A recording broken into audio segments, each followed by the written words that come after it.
Democracy at a global level. There is no single government to rule the world collectively.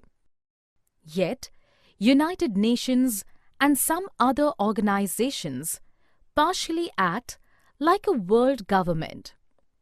The UN has evolved conventions to promote cooperation in international law, security, economic development, and social equity.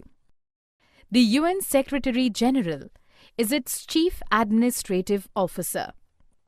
The UN is responsible for maintaining world peace and taking action against countries threatening world peace. The International Monetary Fund, or IMF, and the World Bank are institutions lending loan to governments when required. These organizations came into existence at the initiative of some powerful nations. The power equation in these organizations is directly related to the funds contributed. USA, being the largest contributor of funds to the UN, enjoys maximum power. The world bodies do not act democratic always.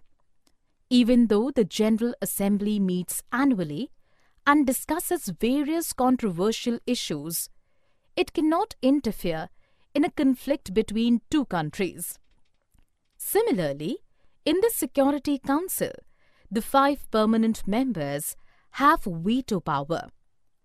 If any of the parliament members exercises the veto power, the remaining 10 members cannot influence the decision.